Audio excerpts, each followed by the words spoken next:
श्री स्वामी समर्थ. स्वागत आहे तुमचं माझ्या चॅनलवरती नवीन असाल तर लाईक शेअर सबस्क्राईब करायला विसरू नका. तर तुमच्यासाठी मी घेऊन आलेले आहे माहेरच्या गावची यात्रा आणि त्याचा हा व्हिडिओ. तर इथं आता आम्ही संध्याकाळची वेळ झाली होती, तरी 5:30 पावणे 6चा वेळ असेल आणि आम्ही इथं लेटच पोचलो होतो. मला प्रत्येक वर्षी ज्या 12 गाड्या आहेत त्या बघायलाच भेटत नाही आणि याही वर्षी मी थोडी लेट झाली होती, पण तरी थोडीशी जे मला आहे ते बघायला भेटलं. तर आता इथं हा जो नवरदेव असतो, जो 12 गाड्या ओढणारा असतो, तो अशा प्रकारे गावातून पूर्ण देवांचे दर्शन घेऊन मिरवणूक काढली जाते आणि हा तो देवाचा घोडा आहे. आणि भरपूर दरवर्षी खूप गर्दी असते, पण यावर्षी का कोणास ठाऊक गर्दी थोडी कमीच होती. आणि बघा तुम्ही, दिवस मावळायला चालला होता आणि जे गडावरती आहे ते लोक चढत होते. तर असं म्हटलं जातं की जेव्हा खंडेराव महाराज चंदनपुरीला चालले होते, तेव्हा इथं या गडावरती एक दिवस मुक्काम केला होता आणि जिथं जिथं खंडेराव महाराजांनी मुक्काम केलेला आहे तिथं तिथं अशा प्रकारे मंदिर स्थापित केलेले आहे आणि अशा प्रकारे यात्रा भरवली जाते. तर गेले 5-6 वर्षापासून 5-6 नाही म्हटलं तरी 7-8 वर्षापासून माझ्या अंदाजे 12 गाड्या ओढल्या जात आहे. आणि आता इथं जे आमच्या शेजारचा दादा होता, तो 12 गाड्या ओढणार होता आणि इथं जो गडाचा पायथा असतो ना, तिथूनच जी आपण काय म्हणतो दैवी शक्ती, जो नवरदेव असतो त्यामध्ये वास करते आणि इथंच त्यांना मग जो पायथा होता तिथं पूजा करून घेतल्यानंतर नवरदेवा म्हणजे सारख्याच मंडोळ्या वगैरे बांधल्या जातात. 5 दिवस घटी बसले जातं आणि इथं प्रत्येक जो माणूस आहे, कधी काय ज्यांच्या अंगामध्ये, आमच्याकडं हवा म्हणतात त्याला, तुमच्याकडं काय म्हणत असेल मला माहीत नाही, ते इथं अशा प्रकारे पूजा झाल्यानंतर जो ते बघा, आता तुम्ही बघू शकता जो नवरदेव आहे त्यामध्ये थोडंसं जी दैवी शक्ती आहे. आता ही श्रद्धा आहे की अंधश्रद्धा, ज्याच्या त्याच्या मान्यानुसार आहे, पण खरंच असं म्हटलं जातं की जेव्हा 12 गाड्या ओढतात तेव्हा जी खंडेरावाची मूर्ती असते तिला घाम येतो आणि खरंच येतो तो. पण मग तिथं स्त्रियांना प्रवेश नव्हता, त्यामुळे तो शूट मी काही घेतला नाही. मला जसा जमेल तसा मी घेतलेला आहे.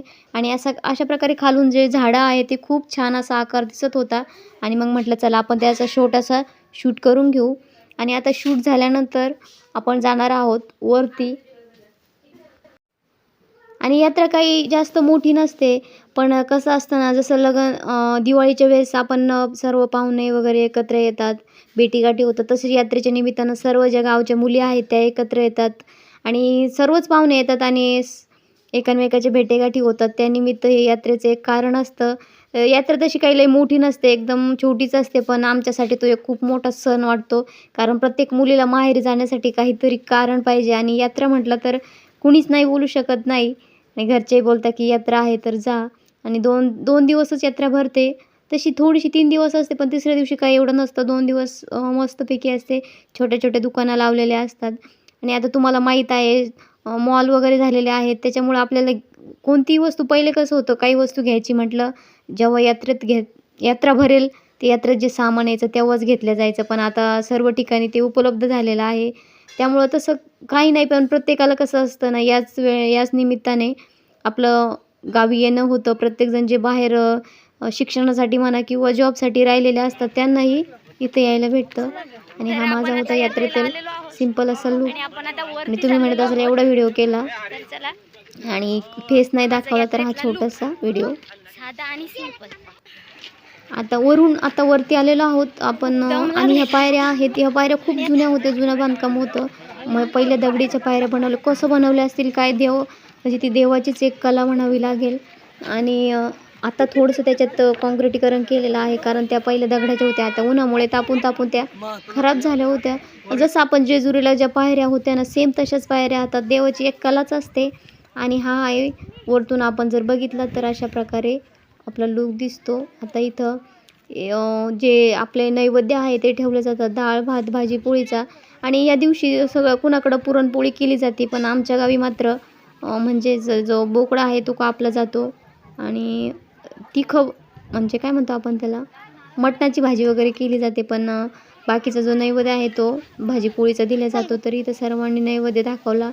आणि आत्ता बघा मी आले होते, पण जस्ट थोड्याशा 12 गाड्या ओढून गेल्या होत्या आणि मला वरती येईपर्यंत 12 गाड्या ओढल्या होत्या. आणि तो शूट माझा राहून गेला. तर बघू शकता तुम्ही इथं अशा प्रकारे या 12 गाड्या आणि लावलेल्या आहेत. तर मी तुम्हाला आता हा शूट दाखवते की तिथं 12 गाड्या कशा ओढल्या जातात तो. तर हा वरतून घेतलेला आहे. ह्या पूर्ण 12 गाड्या आहेत आणि तिथं जो नवरदेव आहे तो त्या 12 गाड्या ओढतो आणि जो पहिलं चाक आहे त्या चाकापर्यंत शेवटचं चाक आलं पाहिजे अशा पद्धतीने त्या 12 गाड्या ओढल्या जात्या. तर तुम्हाला दिसत असेल इथं जो पिवळा झेंडा आहे तो लावलेला आहे आणि स्त्रियांना तिथं प्रवेश नसतो. तर ह्या सर्वांना बाजूला करण्यात येतं, कोणी पाया पडण्यासाठी जातं. तर आता मी तुम्हाला दाखवते कशा प्रकारे 12 गाड्या ओढल्या जात्या. आणि तर थोडी थोडी गर्दी साईडला होती. काही जण गप्पा मारण्यात व्यस्त होते. गर्दी होती पण नंतर मी शूट घेऊ नाही शकले तो. आणि पूर्ण जे 12 गाड्या आहेत त्या पूर्ण देवाचं नामस्मरण करूनच ओढण्यात येते. बघू शकता तुम्ही अशा प्रकारे माणसं आहेत आणि ते 12 गाड्या ओढायला चालू झालेले आहे. जे पहिलं गाडीचं चाक आहे तिथपर्यंत दुसरं चाक येईपर्यंत ओढल्या जात्या आणि अशा प्रकारे देवाचं नाम घेऊन 12 गाड्या ओढल्या जातात. आता कोणाकोणाकडे ओढल्या जाते किंवा नाही ते मला कमेंट करून सांगा आणि कोणाकोणाच्या गावी अशी यात्रा भरली जाते तेही कमेंट करून सांगा. म्हणजे मला कळेल की तुमच्याकडं कशा प्रकारे जो गावचा उत्सव आहे तो साजरा केला जातो. आणि माझ्या माहेरी चहूबाजूनी डोंगर आहे आणि मधीच माझं वसलेलं गाव आहे. तर सर्वच विचारत होते, ताई तुमचं माहेर कुठलं, माहेर कुठलं. आता माहेरही मी लवकरच दाखवेल, माहेरची माणसंही लवकर दाखवेल. पण आता त्याआधी हा छोटासा व्हिडिओ दाखवलेला आहे. तुमच्या सर्वांचा जर आशीर्वाद, सपोर्ट आणि प्रेम असेल तर मी सर्वच तुमच्याशी शेअर करेल, पण त्यासाठी मला थोडासा वेळ पाहिजे. आणि इथं 12 गाड्या ओढून झाल्यानंतर जो नवरदेव असतो, जो 12 गाड्या ओढणारा दादा असतो, त्याला खूप घाम आलेला होता आणि त्याचं काय बोलतात ते थरथर होत होतं. म्हणजे त्याला घामाने श्वास घ्यायला त्रास होत होता.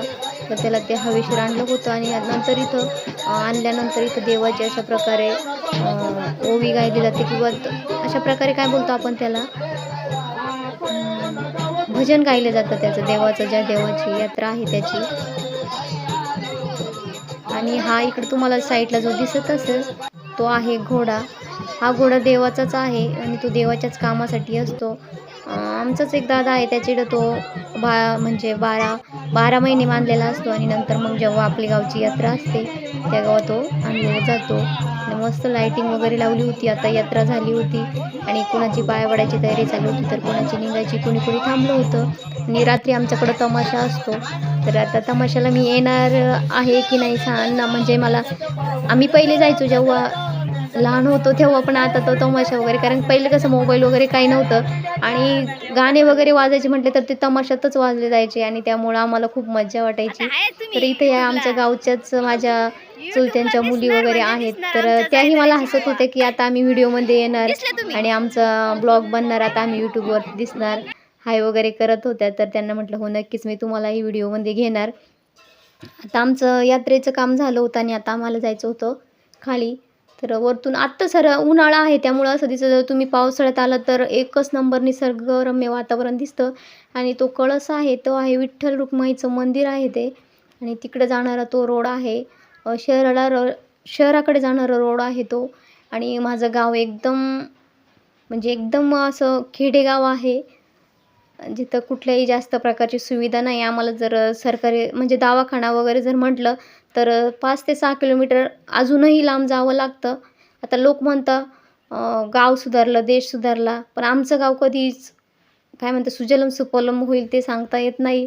आजही पाण्याची आहे तीच वणवण आहे. आणि शेती म्हटलं तर शेतीसाठी तर आहेच आहे, पण पिण्याची पाणी तेवढीच लोकांना यातायात करावी लागते, दगमग करावी लागते पाण्यासाठी. आणि माझं म्हणजे लग्नाच्या आधी होती तीच परिस्थिती आहे आणि अजूनही आहे तशीच आहेत. बोटावर मोजण्या इतपत लोक इथं सुधारलेले आहे, नाही तर बाकी सर्व जिथल्या तिथंच आहे. आणि पाण्यामुळं कसं असतं ना, पाण्यापुढं कोणाचंच काही चालत नाही. पाऊस असला म्हणजे शेती चांगली येते आणि सर्वांचं इथं शेतीवरच उदरनिर्वाह आहे.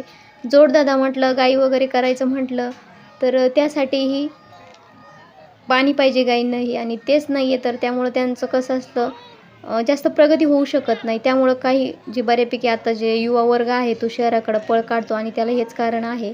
तर इथं हे माझ्या चुलतीच्या मुली, चुलतेचे मुलं आणि तेही त्यांनाही माझा व्हिडिओ ते बघतात. पण एवढंच ते कमेंट करत नाही. माझी लाईव्हही बघतात. मी तुम्हाला सांगितलं माझे भरपूर नातेवाईक माझा व्हिडिओ बघतात. मला हसतात. माझी लाईव्ह पण बघतात. पण कमेंट मात्र करत नाही. फक्त मला हसतात. पण इसोके. आणि आता इथं तुम्ही बघू शकता आमच्या शहरामध्ये ना जसं आपण शहरामध्ये कसं रोज काहीतरी घेऊन येऊ शकतो. पण मी सांगितलं तुम्हाला माझं गाव हे खेडेगाव आहे आणि तिथं अशा हॉटेल वगैरे हा लांब-लांबपर्यंत काही विषयच नाही आहे. तर इथं गरमागरम जिलेबी चालली होती आणि त्या दादांना जेव्हा व्हिडिओ काढत होतं तर त्यांना एवढं छान वाटत होतं की आता माझा व्हिडिओ दिसणार यूट्यूबला. आणि ते मस्तपैकी आम्हाला शूट करेपर्यंत मस्त ते खुश होते आणि आम्हाला विचारत होते, तुम्ही कुठले आहात, काय आहात आणि आता हे दिसणार का? त्यांना आनंद वाटत होता. तुम्हाला मी सांगितलं की आमचं गाव खेडेगाव असल्यामुळं कसं कोणाला कॅमेऱ्यासमोर यायला आवडतं, तर कोणाला आवडत नाही. तर इथं मस्त गरमागरम जिलेबी चालू होती आणि मी म्हटलं आता त्याचा शूट आपण घ्यायचाच, कशाला सोडायचा.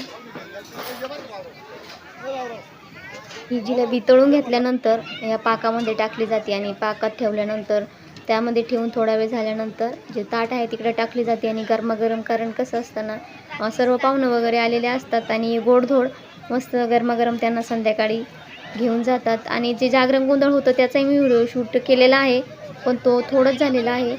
तर हे आहे विठ्ठल रुक्माईचं मंदिर. तिथून आल्यानंतर आम्ही थोडंसं इथं दोघंजणं बसलो आणि विठ्ठल रुक्माईचं मंदिर आहे तिथं थोडासा शूट घेतला. आणि त्याच्यानंतर इथं लहान मुलांसाठी खेळणे, आईस्क्रीम वगैरे सर्व काही होतं. आणि ही माझी गावची छोटीशी यात्रा तुम्हाला कशी वाटली ते कमेंट करून नक्की सांगा. आणि मस्त अजून म्हणजे दिवस, कारण आता दिवस मोठा झालेला आहे ना त्यामुळे बऱ्यापैकी प्रकाश होता. याशिवाय चष्मे वगैरे, टोप्या, सर्व प्रकारचं जे साहित्य आहे ते इथं विकायला आलेलं होतं. आणि हे आहे विठ्ठल मंदिर. त्याच्या शेजारी ते तिकडे दिसत असेल ते मारुती मंदिर आहे. इथं मुलांचा चालला होता एन्जॉय. आणि आईस्क्रीम आणि वरतून बघू शकतो तुम्ही जो आपण खालून जर बघितलं तर मंदिरचं मस्तपैकी असा दिसतं.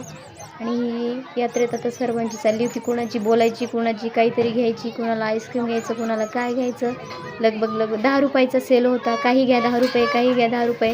आणि आमच्या खेड्यामध्ये जास्त म्हणजे महागड्या वस्तू नसतात, छोट्या छोट्याच वस्तू घ्यायला आनंद वाटतो. आणि इथं गजरे वगैरे आणि जो सेल आहे, जसं शहरात आपल्याला ज्या मोठ्या मोठ्या वस्तू आहे त्याचा सेल लागतो, तसं आमच्या गावच्या यात्रेमध्ये हा 10 रुपयाचा सेल म्हटलं ना आम्हाला खूप असं जास्तच काहीतरी वाटतं. आणि मीही इकडं आता मैत्रिणीबरोबर गप्पा मारण्यात मग्न होते. आणि आता बघू शकता तुम्ही की बॉल वगैरे इथे विकायला आलेले आहेत. आणि एक छोटीशी मुलगी होती, ती बोलत होती घ्या ताई, घ्या ताई. कसं असतं ना, पोटासाठी माणसाला कसलीच लाज नाही बाळगली पाहिजे. आणि लहान वयात या मुलांना एवढं शिकायला भेटतं म्हणजे खूपच. आणि या घरगुती वस्तू, चाकू, आपलं मोदक करण्यासाठी चमचे, अशा प्रकारे जो पंती, ते तेलाचे ते काय म्हणतात त्याला आपण, ते होतं. आणि आता हा छोट्या छोट्या मुलींसाठी. आता याच्यानंतर हे बघा, कोणते मुंबई सेल, कोणती वस्तू घ्या 10 रुपये. आणि इथं मी आता आहे ना घरी जाण्यासाठी थोडीशी भेळ वगैरे घेतली. तर थोडंसं मुलींना म्हटलं आपण यात्रेत आलोच तर काहीतरी घ्यायला हवं. तर हा माझा छोटासा व्हिडिओ कसा वाटला ते कमेंट करून नक्कीच सांगा. जय जिजाऊ, जय महाराष्ट्र, जय शिवराय. धन्यवाद.